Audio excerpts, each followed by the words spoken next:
Là, on est dans la technique d'approche. Donc il va s'asseoir. Voilà, il le pousse du genou pour voir si le monsieur dort. Voilà, d'un côté. Hop, je tapote avec la main. Je regarde ce qu'il a dans la poche. Est-ce qu'il a des clés? Est-ce qu'il a un téléphone? Est-ce qu'il a quelque chose qui m'intéresse? Et puis, bah, on a fait la poche droite, bah, on va faire la poche gauche. Caractéristique, une infraction, un vol. Et là, on voit apparaître un usager. C'est très clairement quelqu'un qui a le comportement d'un usager, qui attend sa rame matinalement. Et là, qu'est-ce qui lui passe dans la tête? Je ne sais pas. Vous voyez, il est... Je stoppe vraiment, il n'a pas l'attitude de quelqu'un qui est... voilà, il n'est pas bien, il est plié en deux. On se demande même s'il ne va pas vomir ou quelque chose comme ça. On se dit, tiens, il est vraiment pas bien, il est malade.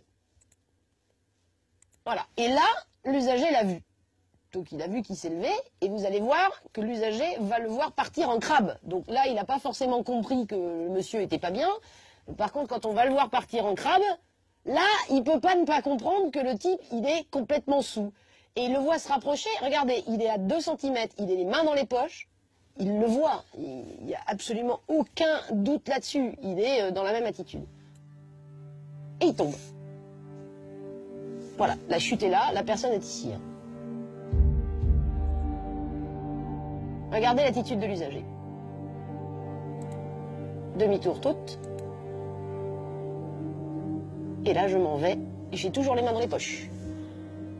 Donc, il a vu, il n'a aucun danger pour lui-même, la rame arrive. Or, l'usager qui a fait demi-tour, ça ne l'alerte pas plus. Il sent bien que le danger va... Non seulement le monsieur est peut-être KO, mort ou électrocuté, mais qu'en plus, il y a le risque qu'il soit écrasé par la rame. À aucun moment, cet usager n'a fait quelque chose de positif pour porter assistance à l'usager, ni prévenu des secours, ni interrompu le trafic, ni se précipiter vers lui, ni lever les bras au ciel, ni crier, ni faire un réflexe. Voilà, il a fui. Il s'est comporté totalement comme un indifférent à tout le moins, voire, comme on employait l'expression tout à l'heure, comme un lâche, très clairement. Et le paradoxe dans cette séquence-là, c'est que c'est l'auteur du vol qui, lui, va venir porter assistance. Voilà le voleur. Le voleur, lui, arrive en courant. Et voilà l'usager qui a bien vu que la personne est tombée, qui a toujours les mains dans les poches, qui ne s'est approché de rien, qui ne s'approche pas de l'individu, et qui va même tenter de monter dans la rame, alors que le voleur, lui, se précipite pour lui porter secours. Et il va lui tendre la main, il va l'aider à remonter. Par chance, le jeune homme n'a rien. Il est juste un peu sonné. Grâce à son voleur, il a sans doute échappé au pire.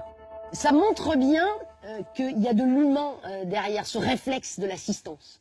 Et que le voleur, il a réagi pas en voleur, il a réagi en être humain en se disant « Je suis peut-être un voleur, je suis peut-être un salaud parce que je suis un voleur, mais je suis pas un salaud au point de laisser cette personne s'électrocuter et ne pas spontanément... » Et on le voit courir vers l'individu. Donc on sent que l'humain a pris largement le dessus sur le voleur.